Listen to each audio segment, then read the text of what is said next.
Welcome back to another episode of the Haitians in Medicine podcast, brought to you by the Speak Up Network. Today we have Miss Louineuse Fredeling, and she is an ICU nurse. And let's talk about that. So, how did you get into ICU? Oh man. I started out actually on the telemetry floor in my hospital. So those of you who don't know what telemetry floor, that's a cardiac heart floor. Yes. And you're monitored on a heart monitor. So most of your long stay patients are ending up on these telemetry floors. And I spent maybe 2.5 years on the telemetry floor. And every time there would be like a rapid response, you always had that little curiosity. Well, where does the patient go after they decline and have to move up into the unit? And I was like, I'm going to find out. I'm going to find out what happens after this process when you get the rapid response and they get out. Because, you bring that patient over and that's it. You never hear what happens to the patient. So I was like, you know what? I'm going to find out what happens to the patient after we hit this button, and it kind of escalates. So I decided to go into ICU combo course where they teach you everything that you need to know about ICU, but you have to do it in 12 weeks. They teach you everything, and then you are basically out there taking care of these intensive care patients. So it was really exciting, and I think that was just curiosity. That was like, I got to find out what happens after. After you push this patient out of the unit. Oh Lord! And sometimes when you push it, you hear on the overhead that patient had a code, and I'm just like, what? And you're like, I wish I could be a fly on the wall in there. I just want to see it. But it was a curiosity thing, and I don't regret it at all. It's very exciting. So from there, because everybody knows it's very hard to get into specialty units. So once that course, was there anything else that you had to do to make yourself like a competent nurse to be there? Well, when you go into intensive care, it actually doesn't stop after that combo course. There is constant in-services, constant bedside training, constant information, constant online training on things that are being updated, the way titration is changed, the way meds are changed, the way cascades are done. It's always an ongoing education. There's never enough information to find out how to treat a critically ill patient. It's never ending. Yeah, because back when I was still a CNA, well, I'm still sort of CNA, but when I was a CNA, I used to work on a trauma ICU floor, so I would see the craziest things, and it's trauma ICU makes it on a 10 times, because bedside things would be done, people would put in bedside head monitor, brain monitors, in seconds. You don't even have time to breathe. It's all right, we're scrubbing. Let's do it. Do it. And some people think that's really crazy. How do you deal with the anxiety, especially working on a floor like that? I would say that naturally in my nature, I'm kind of one of those people. I'm moving slow on the outside inside, running like the Roadrunner. So in intensive care, it has to always be that kind of situation, because if the internal feelings start to come out on the outside, you're going to start to fumble things. You're going to start to drop things. And inside the room, when everybody's moving a mile a minute trying to save this life, you don't have room to drop that thing, because, it's not intentional that someone's going to be upset, oh my God, you just dropped the ball. No. So you have to kind of train yourself to be okay, I know this is critical care. There's something going on. We got to get to the bottom of it. And you have to put all of it behind you, and you're just moving, and you don't realize how fast you're moving and how fast these interventions are happening until everybody stops and they're like, all right, we did it. And then you look back and you see this whole mess, and you're like, oh yeah, we did it. So as an ICU nurse, what are some things that you would say you're able to do? You're able to move up with, and with all the education that you get? So because you say it's constant education. So is it constant? Because I know there's a critical care registered nurse certificate that you can get. I am actually a board certified critical care nurse. I am. You have to, I believe it has to be at least 1,000 contact hours with critical care patient. You have to have a certain amount of years of experience to even challenge the test. So your company, my company does offer to pay for that first test. It's not cheap, but they do put up that money to say, hey, if you feel like you're that competent critical care nurse, I'm going to back you and I'm going to give you what you need to try it and challenge this test. And when I tell you, this is like NCLEX on crack. It's ooh. And we all know how bad NCLEX was. The CCRN test is brutal. And every single person who challenges the CCRN examination to get board certified will tell you that they don't want to take it again. Oh my gosh. They don't want to take it. Was it worth it? It definitely was worth it, though. Hemodynamics in critical care is literally like the creme de la creme of ICU. Like, if you don't know the pathophysiologies and things that happen when you put in medications into a patient, like, you can literally be that deciding factor whether that patient is going to head in the right direction or the wrong direction. So when you challenge that test, it's like, I'm competent. I know what I'm doing. I'm actually capable of stopping and saying, hey, we need to try something else for somebody. So it was, oh my gosh. See, this is what be scary. But it is very rewarding. I'm telling you, every single person who does sit down and actually achieves a passing score on the CCR, and you're like, yes, I did it. I spent so many hours in books and studying and videos and movies and trying to like remember. I'm like, do I really know this? And you sit down and you take the test, and then finally you're like, oh my God, I did. I do know this. I do. So it's a challenge. ICU is a challenge, but everything that you do accomplish, you feel, okay, I know I am doing this. I can do it. I can. It's really cool. Really awesome. Definitely. So what sparked your interest in nursing? I think I've actually just been in healthcare a really, really long time. So what were you doing before? I went to South Tech High School. Oh my! My sister went to South Tech. Both my sisters, back when South Tech used to give LPN for free on the weekends. Yes. So you had an opportunity to graduate high school as an LPN, which is something I wanted to do. But man, I'm not gonna lie, it's hard. Gonna lie. In high school, you are not trying to do all that. So some people did take advantage and graduated with their LPN. Me, on the other hand, I didn't go that route. I ended up having to do, the first unit coordinators. I became a first responder. I did the home health aide. I did the CNA. And then out of school, I became a medical assistant. So I was working hand in hand with a physician with, the older population and drawing labs and ordering tests and doing EKGs and things like that. And it just was like, hey, I think I want to do more. I think I want to have a little more experience on more hands-on things with patients, with doctors. I mean, we had great relationships with the physicians, but I was like, I felt like I needed to do more. So she was encouraging too. She was like, okay, well, I think you're very capable. You should do it. So that push kind of was like, all right, we're going the nursing route instead of the medical assistant route. And it was really, really exciting. And I have no regrets about it. And nobody does up until they get there and they're like, did I really decide this? Yeah, it's like throw all your books away, all of them. So how did that experience help you to be a better nurse? Well, they tell you if you don't cry in nursing school. Oh, girl, I cried every weekend. You didn't do it right. It was therapeutic pretty much. You didn't do it right if you didn't cry. And nursing school is brutal.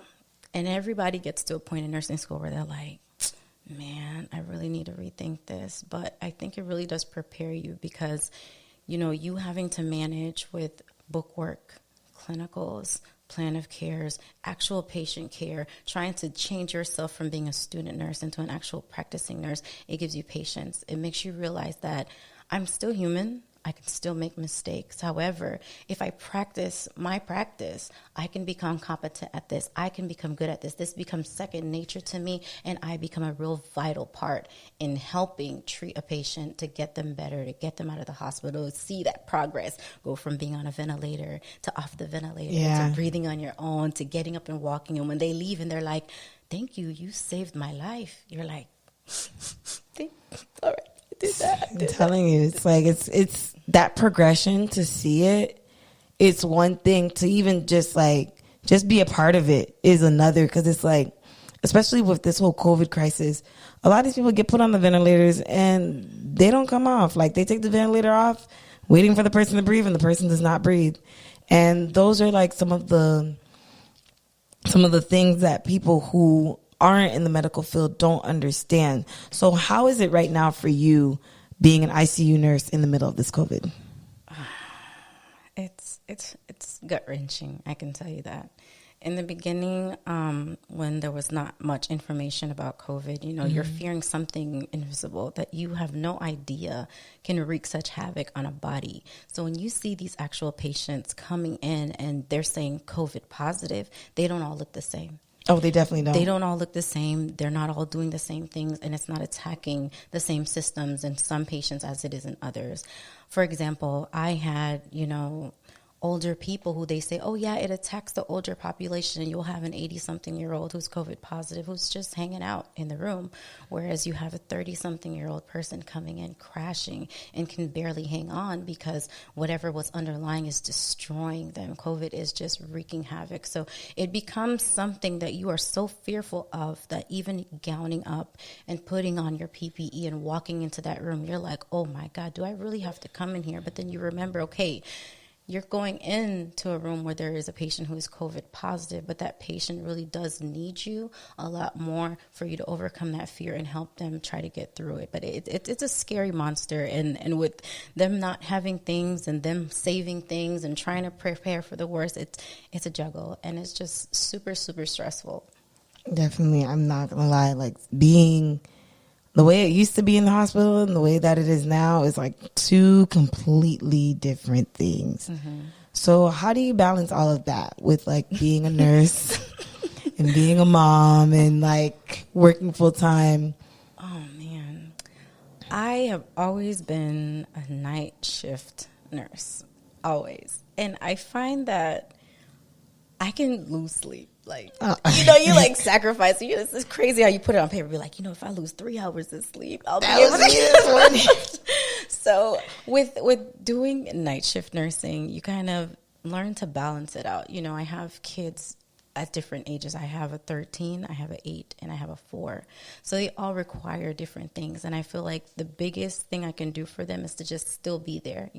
I can do what I need to do during the nighttime. And then on the daytime, on my downtime, I'm still available for the kids. You know what I mean? I do lose sleep. If something happens, I have to wake up and, handle it. But it's handled. I'm available. My flex in my schedule allows me to handle whatever I need to in the daytime. So I think that really helps because, nursing, you have, 3 nights a week.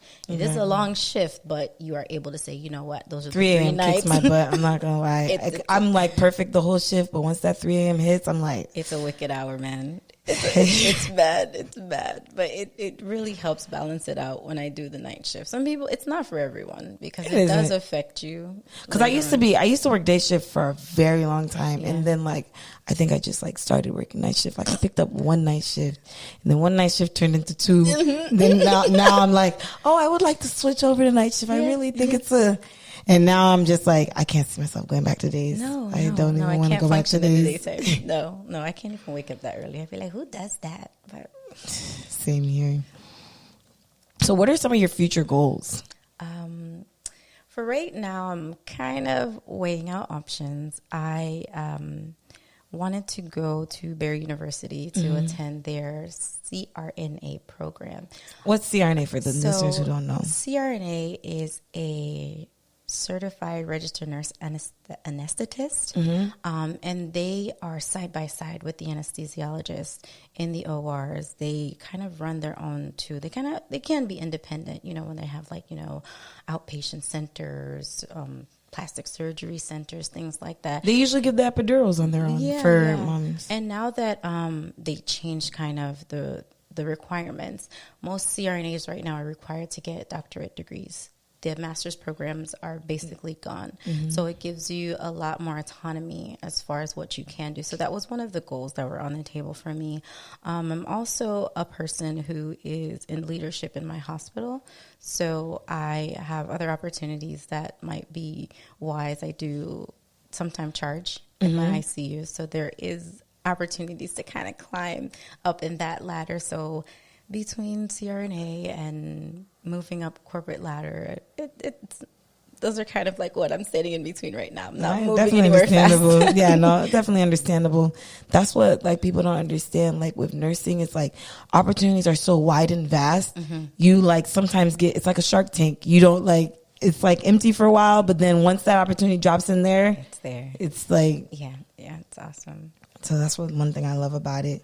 So you own a business now. So let's talk about your business and how is it that, like, how being a nurse and running a business, and how do you make that happen and come to fruition? Man, God, it has to be God, because I don't know how the time of the day to do everything. But I feel like most nurses are capable of being business people. Yes, they have like 10 side hustles. We make people do things all the time they don't want to do. So I mean, I feel like it's just part of the nature of being a nurse and being that provider, that, you know, if I know that there's something good, I'm going to push for it. Be like, hey, I'm going to need you to try this, even though you don't want to, but I think you need to try this. And I think that's how it ended up happening with the business, with the pickles that I make, is that there's a lot of people who've never tried pickles. Like, you never had pickles? You never had Haitian food? Like, no? So I, of course, brought it to work. I was like, you're going to have to eat this. They're like, what? You're just going to have to just try it. Just try it. And it just blew up from there. So I was like, all right, well, it's something that's wanted. It's something that I want to push into people's lives, because a lot of people don't know Haitian culture. A lot of them see it and they're kind of afraid. They're timid. They don't want to ask. And they'll be like, oh, what's that? Just try it. Just try it. You trust me, right? You trust me? Eat it. So it works. It works. So what are some of the hardships that you would say that you faced on this whole journey of being a nurse and like making it to where you are now? There's a lot of things that come into play. Unfortunately, with the way the world is right now, we can't deny that there are prejudices all over. I feel like a prejudice is something that has stopped me dead in my tracks a lot in nursing, whereas you feel like, you know, you are this competent individual. You have done so much to save lives, to do, and that you know you're capable. And then when somebody comes along with the prejudice and it's like, no, not you. You're like, wait, but why not? Why not? I'm qualified. I've done so much. But, I mean, you can't just talk that onto someone. So I feel like that's like a really hard brick wall that a lot of us face. And that's why I also feel like I was loving the whole Haitians in healthcare, because when we find a Haitian patient, for instance, that doesn't speak any English, you know, we'd be like, man, when we're little, we'd be like, I don't want to go translate for her.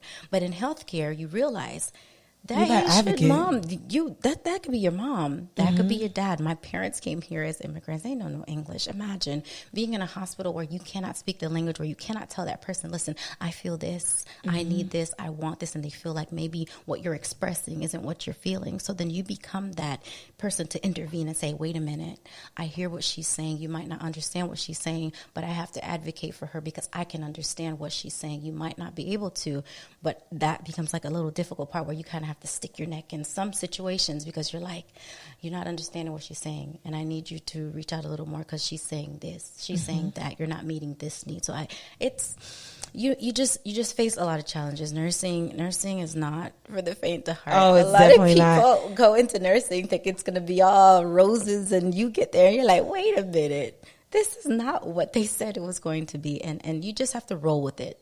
It's like roll with the punches. Just roll with it. So what advice would you give for people like who see you and they're like, oh, wow, she did it. Like, how can I do it? Give me, what's your secret? I think my biggest thing was, don't give yourself a time frame. There's people in different circumstances, different situations, financial, physical, kids, whichever responsibilities. Like, some people feel like they have to put themselves on a time schedule to say, oh, I have 2 years to do this, I have 3 years to do that. But if your life is not allowing you to do it in that 2 years, don't consider it a failure that you're not going to do it in 2 years. All the small steps still will get to your end goal. You still have to try. You still have to do little at a time. And you still will fulfill that dream of becoming a nurse and doing things like this with every little small step that you take. You just have to take it. Just don't stay in the same spot, because time is going to go by anyways. You just have to start taking those small steps and just do it until you get there. I understand. So let the people know where they can find you on social media and your different endeavors. Okay, you can find me on Instagram. It's at DZ so DZ_CHERIE. And my Peakley's page is at Lakayeye, LAKAY _YEY. Don't, girl, that's literally my name. Yeah. Like, you'll see the videos to describe and, kind of give you a little insight on where all these names came from. My mom. But you will find me there on Instagram. All right. Thank you for coming here today. Thank you so much. Thank you for listening to the episode. Make sure that you follow us on Instagram and make sure that you listen to us on the Spotify, on Apple Podcasts, and also on YouTube at Nehemie Auguste. So thank you again for listening. See you again next week. Bye.